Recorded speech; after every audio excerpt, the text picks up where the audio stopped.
पंजाब को कुछ लोग आज अपना पर्सनल एटीएम मानने लग गए हैं। जगह जगह सैंड माइनिंग खुलेआम हो रही है। ट्रांसफर पोस्टिंग्स में बहुत ज्यादा भ्रष्टाचार है और यहां तक कि रियल एस्टेट डेवलपर से भी वसूली की जा रही है। इसको लेकर पंजाब के लोगों और काफी एमएलएज में गुस्सा है। अरविंद केजरीवाल जी ने कुछ महीने पहले अपने गुंडे बिभव कुमार को chief adviser to Punjab chief minister appoint करवा दिया है।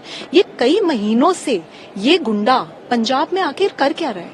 ये जो पंजाब से पैसा लूटा जा रहा है, क्या अब ये दिल्ली आ रहा है?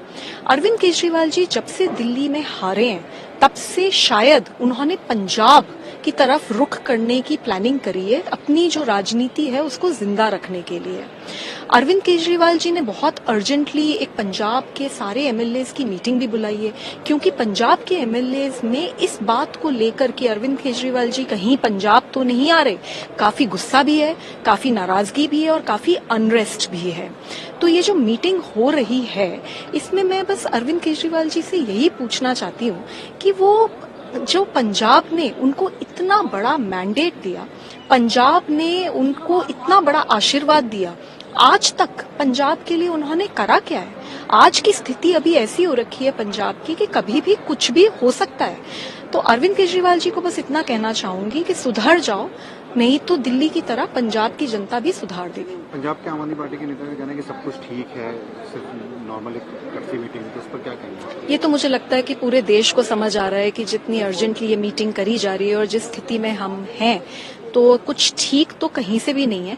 और अगर सब कुछ ठीक होता तो कई महीनों पहले से बिभव कुमार जो अरविंद केजरीवाल जी के गुंडे हैं, उनको पंजाब के चीफ मिनिस्टर का एडवाइजर क्यों लगाया जाता?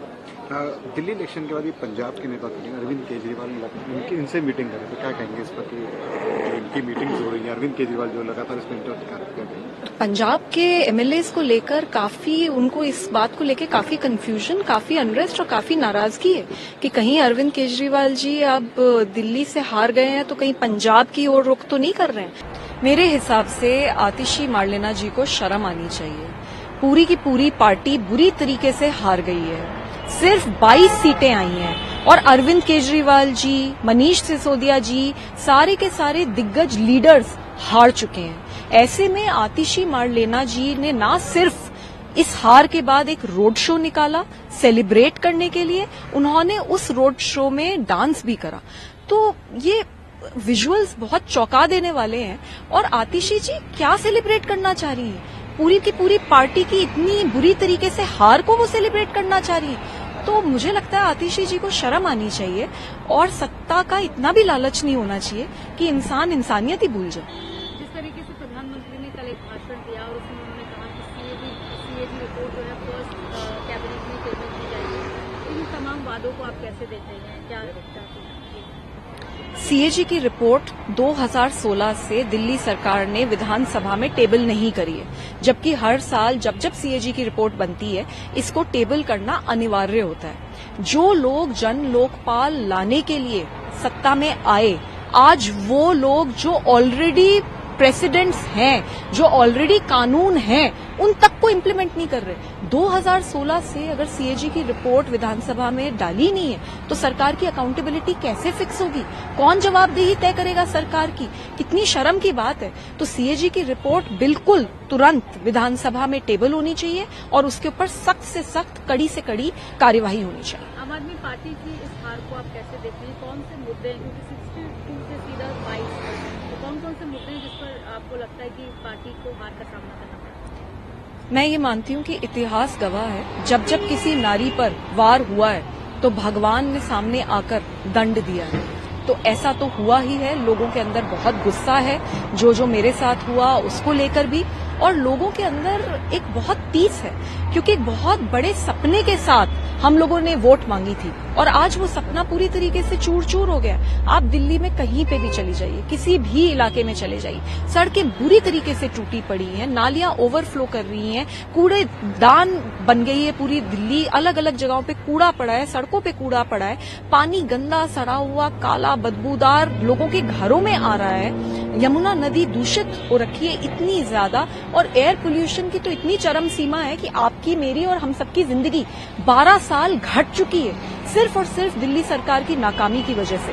तो मुझे लगता है कि इस बार जो इलेक्शन है वो बहुत मूलभूत इश्यूज के ऊपर लड़ा गया है और लोगों ने गुस्से में वोट करा है। आप भी इस चुनाव के दौरान अलग अलग इलाकों में जा रही थी, वहाँ की समस्याएं दिखा रही थी, तो आपको लगता है वो भी एक कहीं ना कहीं काम किया है आम आदमी पार्टी को हराने में, या जो मुद्दे रहे लोगों ने वोट नहीं दिया?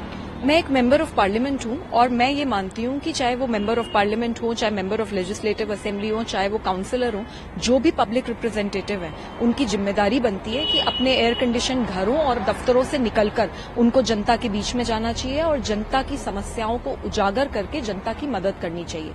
मैंने संविधान की शपथ ली है कि मैं दिल्ली के लोगों की सेवा करूंगी, तो मैं ऐसा मानती हूं कि पिछले 6 महीने में जो मैंने काम करा है वो दिल्ली के लोगों की सेवा की ही एक प्रक्रिया रही है, क्योंकि जहां जहां मैं गई, जहां जहां मैंने इश्यूज उजागर करे, वहां वहां स्थिति थोड़ी थोड़ी बेहतर हुई है। अब मेरी यही लड़ाई है कि ये स्थिति पूरी तरीके से ठीक हो और मैं तो बस यही कहना चाहूंगी, चाहे आप एमपी हो, चाहे आप एमएलए हो, एयर कंडीशनड ऑफिस से बाहर निकलिए, जनता के बीच में रह के जनता के लिए काम कीजिए। अगर आप जनता का काम करेंगे तो जनता आपके साथ हमेशा रहेगी, नहीं तो आपके साथ भी वही होगा जो अरविंद केजरीवाल जी के साथ हुआ। आम आदमी पार्टी की सहयोगी इंडिया अलायंस में कांग्रेस, लेकिन यहाँ पर अगेंस्ट में लड़ाई हुई।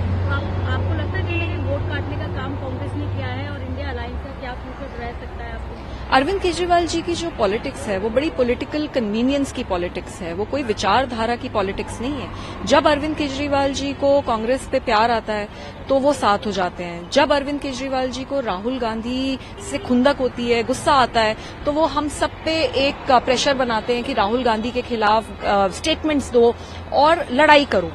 मुझे एक बात बताइए कि अरविंद केजरीवाल जी ने हरियाणा में लड़ने का क्यों निर्णय लिया? हम सबको पता था कि जमानतें जब्त होंगी, फिर भी हम हरियाणा में जाकर लड़े सिर्फ और सिर्फ इसलिए क्योंकि कांग्रेस को सबक सिखाना था। और कांग्रेस, क्योंकि आम आदमी पार्टी ने लड़ाई लड़ी हरियाणा में तो कांग्रेस वहां पे हार गई।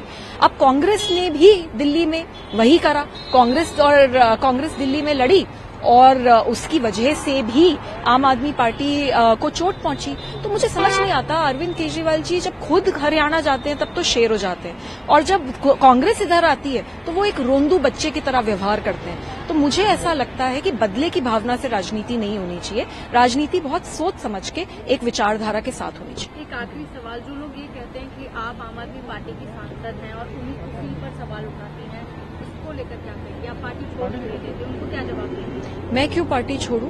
मैंने क्या गलत करा है? अगर मेरे साथ मार पिटाई होगी तो मैं कंप्लेंट करूंगी और अपनी आवाज उठाऊंगी। अगर मैं देखूंगी कि लोग तड़प रहे हैं और एमएलए नहीं आ रहा और कोई काम नहीं हो रहा तो मैं उनकी आवाज जरूर उठाऊंगी। मैं कोई एयर कंडीशनड ऑफिस में बैठने वाली एमपी नहीं हूं, मैं जमीन पे हमेशा से काम करती आई हूं और करूंगी।